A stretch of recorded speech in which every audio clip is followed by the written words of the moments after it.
Yo guys, Cuchallain here, and that episode of Danganronpa Mirai-Hen was kind of crazy. I mean, it's just not what I expected. I was expecting Kibou-hen to be an OVA kind of thing, I was expecting this episode to be the finale to the series, and obviously that is not all what we got. Instead, what we got was a big build-up episode for the hype that is going to be Kibou-hen. So, I'm not gonna lie, I was a little bit disappointed by this episode, because I came into it with the wrong expectations. And I know a lot of other people were very disappointed by it as well. I mean, there were some things it did that was very, very wrong. Like, they recapped a lot of stuff that we already essentially had grasped. I mean, the idea of what Tengen was trying to do, we'd grasped it. Ryota went over basically everything from Zetsubo-hen, all of his story from Zetsubo-hen. We already knew that. We watched Zetsubo-hen. If we didn't, we wouldn't have understood what was going on in Mirai-Hen most of the time. So there were things that kind of felt like they were just dragging out for time, even though it was really just the series trying to sum up what it wanted to get across. So yeah, there were moments in this episode that were pure hype as well. I mean, especially that ending scene, which we're going to talk about in a minute. Man, Hajime coming in, I'm so happy, and Byakuya showing up, that was sick.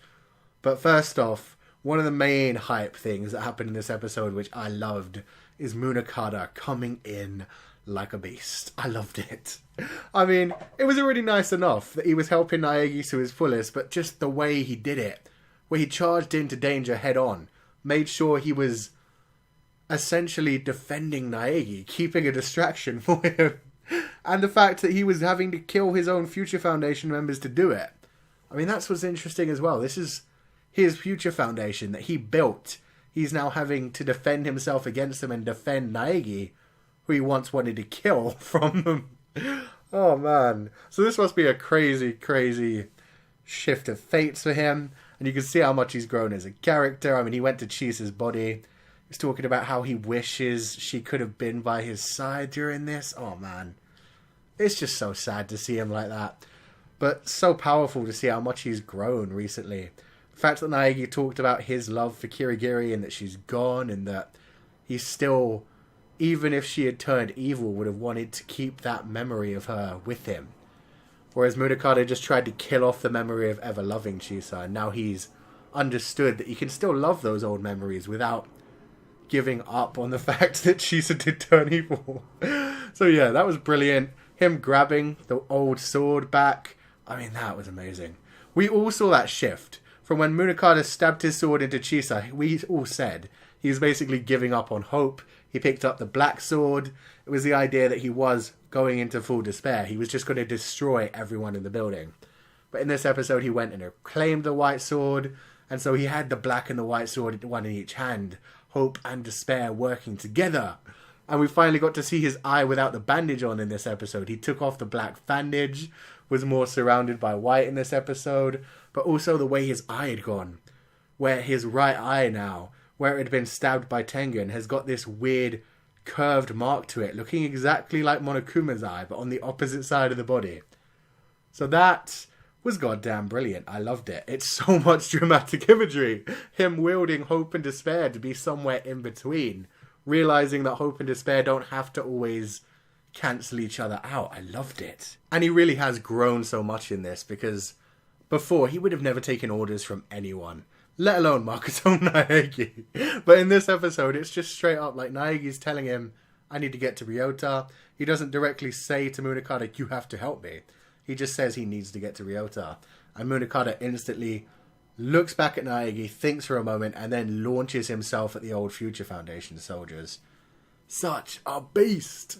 And speaking of people helping Makoto Naegi, Aoi Asahina. Poor girl, man. I mean, she's done everything for Naegi throughout this whole scenario. She's been carrying him around, keeping him alive, defending him. And in this one, she got her very unjust rewards, where they were running away together, and she got shot in the ankle. And it seems like it's a pretty bad shot too. I mean, she was going into shock, she was shaking. When Naegi left her, she just kind of collapsed on the wall and then passed out and slunk over, like onto the ground. It'll be really horrible if she dies at this point, because it's just such an unjustified thing. I'd like to think that maybe she just went into shock and passed out and she'll be fine. but it looks pretty bad. She was bleeding out, and then even when the soldiers knocked down the door later, she didn't react to it all. She didn't get up. That didn't jolt her into alertness. She was gone to the world. So she may be in danger, and that sucks. But I could totally see why Naegi decided to leave her there. Because he thinks to himself he needs to get to Ryota. He's the one who needs to deal with Ryota. He needs to talk to him about some hope. Oh man, the other amazing moment. And this one was the best in my opinion. Junko and Chisa sitting down in that cinema together from Zetsubo-hen 1, having a nice chat. I loved it so much. I mean, you had Junko going through everything about the Future Foundation, everything that we've been told up to this point, and calling it what the maid saw. Just like Chisa did in episode 1. So it's this idea that they've been sitting here together in the cinema the whole time, watching everything as it went on, Junko analysing everything and going through it in her mind. Oh, it was brilliant. She dropped some lines that were just so amazing. I'm going to come back to those, so I'm going to be using those as evidence for things as I go on during the review. It was just nice getting to hear Junko's view on everything, her pessimistic view of the world, and then goddamn, Hope Chisa coming in. Chisa back to herself, wherever this cinema is, even if it is in the afterlife. Just the fact that Chisa is herself there, and was just straight up like, this is the end of our story. But now hope begins, and Junko got like so pissed off by the whole thing. It was brilliant, and it gave me like so many thoughts and theories. I mean, a theory that I had last week when I was talking about the idea of who might be the Chisa in the cinema. I mean, for one thing, the cinema looks exactly the same as the cinema from Danganronpa 2 on Jabberwock Island. So that was a clue right there. But then I was thinking, what if that isn't even Chisa? What if that's an AI version of Chisa, the same AI version of Chisa that may well have become Usami? And then that got me thinking when we saw Junko, it was like, oh my god, is this actually just Monokuma and Usami in the Neo World program watching what's going on right now around the world? Because you even have the moments where like Junko's reaching over and slapping Chisa real hard, treating her a little bit like Usami, but unlike Usami, she's not taking it like a little bitch. She's just ignoring her, not sinking down to Junko's level.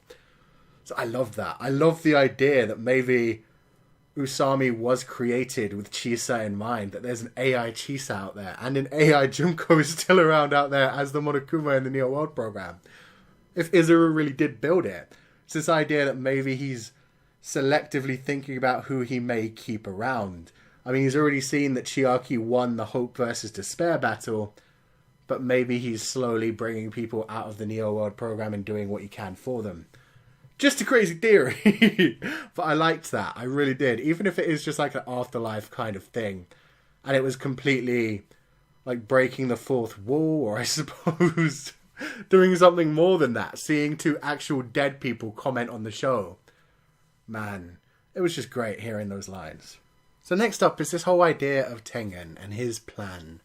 Because we apparently got his plan explained to us in this episode, but it doesn't feel quite right. It doesn't quite fit the whole situation.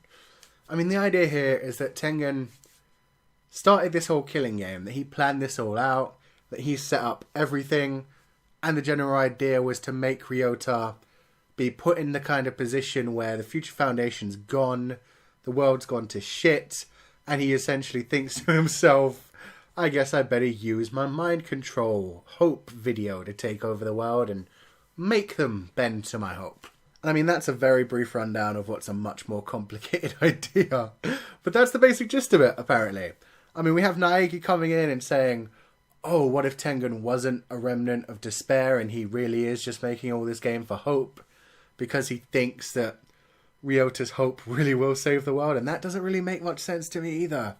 The idea that Tengen killed off most of the goddamn Future Foundation for this is just crazy to me. It doesn't make sense with me, and I really don't think Tengen was a remnant of despair. I mean, he didn't ever have the crazy eyes, even though he said some fucked up lines in this. I mean, that line was brilliant as well, where he was straight up like seeing these people, my children essentially, the Future Foundation from Hope's Peak Academy, killing each other, hurting each other, punishing each other, would make me so, so sad. So that's why I did it, like that big smile he had on his face. That was an incredible line. It it still doesn't feel to me like he was filled with despair at that point. It feels like, again, he was pushing Ryota into making the move. But at the same time, if he really has killed this many members of the Future Foundation for this, I will be pissed. So the only way I can reconcile this in my mind is if it comes back to my ultimate hope theory and my remnants of hope theory, where the daggers and the poison both just put you to sleep and there are only a few people that have actually died. It would make it a bit better on Tengen. If he really killed that many people just for this, that's just horrible. And I don't like it. I really don't like it. But we did have so many hints leading towards the idea of Tengen doing this. And I mean, I said in my Zetsubo-Hen review, there was that line he dropped in the last episode of Zetsubo-Hen talking about how, oh, it's a damn irony that it took us till this far to realize how important the children of the future are, kind of thing. Essentially that death is what leads people into action. And leading back to the whole idea of the who killed Cock Robin thing, where once someone is dead, you do good for them. You try to be good for their memory, kind of thing. Like, I don't like it if he's killed that many people. And if all the new characters from Mirai-Hen, except for Munakata, have died just for this. And Ryota, I guess. But now Ryota's kind of crazy as it is. But I don't know, man. It's crazy, but he has kind of set himself up as the scapegoat as well. I mean, bringing it back to all the things that Junko said in this episode. Junko said it felt like Tengen was giving Ryota a choice and leaving it up to him rather than telling him straight up to use the Hope video. And she also said that nobody's going to trust the Future Foundation after this, after hearing that the president is the one that betrayed everyone. And so it feels like Tengen's maybe setting it up so that he'll be the fall guy. So there'll be this general idea of hope overcoming despair, setting himself up as the final remnant of despair that got into the Future Foundation, and whoever survives this having taken care of him and being the heroes. That same idea that Munakata had, where whoever survived the killing game would then come out and be this new stage of ultimate hope and use Makoto Naegi to their advantage. Maybe that kind of thing, but without a remnant of despair in among them. Just that they could then raise from the ashes and not be so crazy anymore. Not have the Rurukas in their party who are trying to create offshoots, and not having Munakata and Juzo being complete psychos. They're much more calm now. They're much more understanding to the idea that there has to be a balance between hope and despair. So that's one thing that I think Tengen may be doing. He may be setting it up so that Ryota thinks he wants him to use the Hope video and take control of everyone's minds, but really he wants Ryota to have the decision. He wants Makoto Naegi to actually talk to Ryota and talk him down and give people their free will. Because goddamn, now we have to talk about Ryota, because he manned up in this episode in a crazy way. I mean, now that he has his bango off, he's able to use his powers. We found out about his hypnosis Hope video, which I really don't like. I mean, it just acts so damn quickly. He literally points it at someone, plays it, and instantly, that's it. They'll do whatever he says. He made Asahina tangle up Naegi, which is something she would never do. That's something she would really try to fight against. But his hypnosis video made her do it instantly. Like a second and a half and looking at his video, and she was down to betray one of her best friends for a good long while. I mean, that's the thing. It wore off a lot faster than old school Junko's techniques did. And maybe that's why he has to play it for 30 minutes to really get it through to people when he does start using it against the whole world. I really don't like the idea. I really don't like it all coming down to this hypnosis thing. I get it. It's like taking control of people's minds. It's brainwashing. This whole series seems to be about brainwashing. There's the whole idea of twisting people to bend to your will. The idea that there are some people who like despair, there are some people that like hope. Junko brainwashed people to think in a way that they like despair. Ryota's essentially doing the exact same thing, but saying that it's for hope, and getting people to listen to him. He's trying to control everyone's minds so that there's no more killing, but that's just a race of slaves. It's not humanity. It's a bunch of mind slaves. It doesn't work. And again, with Junko's amazing lines, talking about how even the Neo World program was essentially just brainwashing. They were taking people that thought one way, erasing their memories, giving them new memories, making them think a new way. So really, it's more like resetting your brain to a certain point and giving you new memories, but it's a similar thing. It's still the whole idea of brainwashing, of changing the way a person thinks, even though in the Remnants of Despair case, it was needed because they'd been brainwashed already by Junko, and so majorly fucked up by her. So it was fine in that case, but in the case of other people, like Junko never was anything but Junko. She never was anything but someone who loved despair. You couldn't use the Neo World program to take her back to a point where you could rewrite her memories. She was just always full of despair. That's who she was. She was the ultimate analyst. She got bored with life because of that. And so I feel like that's what this series is really trying to get across when it comes down to the whole message of the series. We've had this whole idea of black hope and white hope, and this idea of hope versus despair. We've had Junko dropping lines like, if you erase all despair, isn't that actually just a kind of despair in itself? Like, it's trying to get this idea of a balance between hope and despair, the yin and the yang, working together in the world. If you have pure despair, you have this crazy bullshit like we have in Junko's world, where it's full of chaos, everyone's dying, the sky is turned red, shit is going bad. But if you have nothing but hope, you have Ryota Mitarai's world, where everyone's just a zombie who does whatever they're told to do. They're serene. It's what Junko actually said about hope. It's why she hates hope, is that it isn't living. It's just calm tranquility. Nothing ever happens. She can't survive in that kind of situation because she thrives on chaos. So it is that whole idea of having balance, having a world that isn't pure hope or pure despair, which is something that Danganronpa hasn't done before, so I really like it. I mean, if you think about it, in Danganronpa 1, it was always Makoto Naegi, pure hope, going against Junko, pure despair. In Danganronpa 2, it was Hajime Hinata, who thought he was pure hope, going against Junko, who was pure despair, and then he found out he was Izuru Kamakura, who originally back then we thought was pure despair. But now we see Izuru Kamakura himself was kind of a shade of grey. Because, I mean, he does some despicable shit. He's killed people in his own defense. He has done really bad things with just, like, watching people get tortured, never helping them despite having all the power in the world. And essentially doing that because he liked the chaos. He liked the fact that he couldn't analyze things when it came to pure despair. He let that happen because it was interesting to him, whereas everything else was boring. And then he decided against that. He decided to test hope. He decided to test Chiaki, and Chiaki won.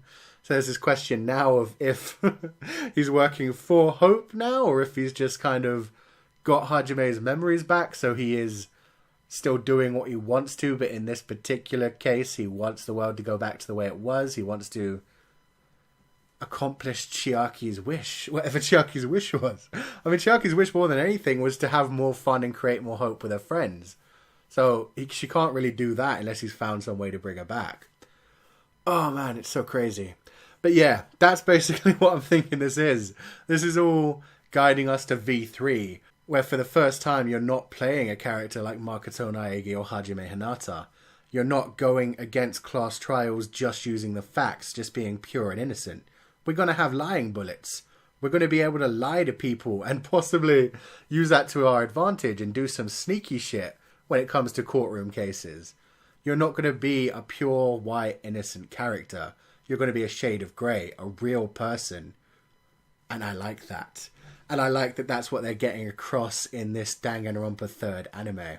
That there are shades of grey. I mean, hell, we've got Munakata wielding a black and white sword, going with the yin-yang route, realising he's had some dark past and he still has to kill people to survive, but he's damn well doing it. He's still working towards hope in that way. So yeah, I really like that. Let me know what you guys think of that in the comment section below, because that's what I think the whole idea of this story was. It was leveling up Danganronpa in a way, whereas it's always been the very simple black versus white, no grey in between world. Now there are those shades of grey. And I mean, I suppose you could say there were shades of grey before, where people were trying to kill to survive even though they were good people in the killing game. But did they technically fall to despair before they did that?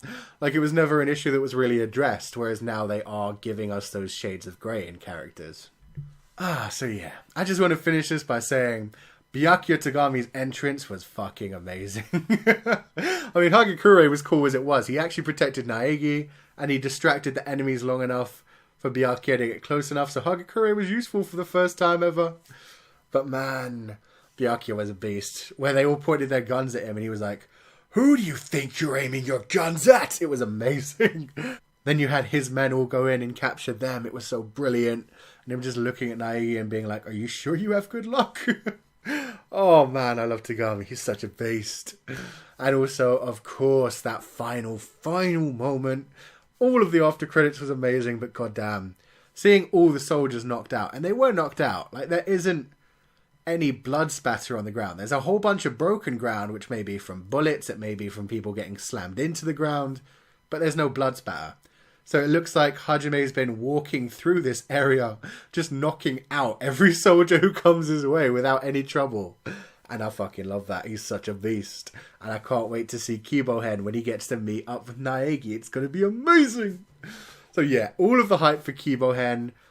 Like I said, this is a complicated episode for me. It did a lot of things bad, but it did a lot of things good. It set up for a good conclusion. These shades of grey that are coming into this idea that Hajime and Naegi are going to have to talk to Ryota. They're going to have to talk about these different kinds of hope. Where Ryota wants pure hope in the sense that people don't have those emotions and desires where they want to hurt other people. And they want to do things for themselves. They don't think for themselves. They just do what they're told to do.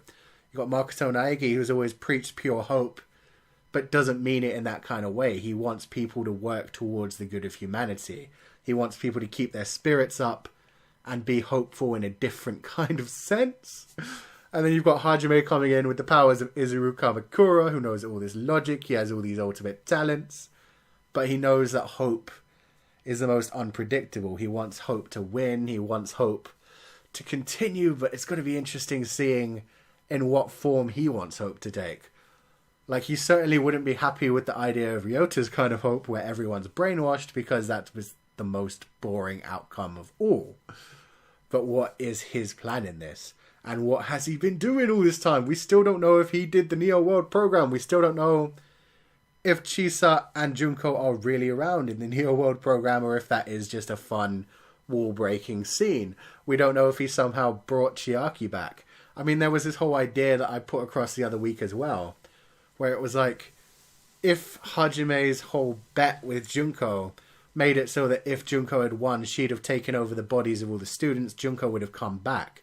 Shouldn't there have been some kind of level to that where if Chiaki won, she'd get a body and be able to come back herself?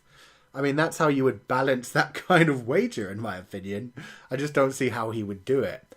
If he, like, somehow stabilized her body, even though she was already dead, kept it alive enough so that he could then put her memory back inside it, but she'd already gone? I don't know. It's so confusing to me. I'm just looking forward to Kibou-hen. Please give us a good ending. Because it has been a bit of a letdown over the last few weeks. I wanted, like, more crazy revelations than this, rather than the revelations that seemed kind of obvious over the last few episodes and were still explained to us very slowly and painfully. I mean, one thing that interested me that isn't even in the anime itself, but was on the Danganronpa website, they've actually changed the image again on the main website. Like, originally they had it with Hope and Despair side looking kind of normal. Despair side had Hajime and all the ultimate students, and then Chiaki appeared, and then Hajime turned into Izuru, and then all of the ultimates' eyes became red because they became Despair. Now it's kind of gone back, essentially. I mean, Chiaki's still there, the new characters are still there, but yeah, Izuru's gone back to being Hajime again, and the Despair eyes have gone away. So it's possibly telling us the fate of the ultimate students, of the remnants of Despair. The fact that they really have woken up back as their youthful selves, full of hope again, not brainwashed anymore. But yeah, let me know what you guys thought in the comment section below. Let me know what you think about all my ideas of the shades of grey, linking it to Danganronpa V3, the idea of Junko and Chisa possibly being around, what Izuru might have been up to, and in general, let me know how hyped up you are for Kibou-hen. Because I'm like 100% hyped up for that. I'm looking so forward to it. I hope a lot of you will join me for the live reaction on Thursday. And I'm also going to be doing like a final discussion kind of thing. Probably this Sunday, I'll be doing a live event discussion for that. So yeah, let me know your thoughts. If you enjoyed this review, wreck that like button like you mean it. Subscribe if you haven't already to see more. And I will see you guys next time.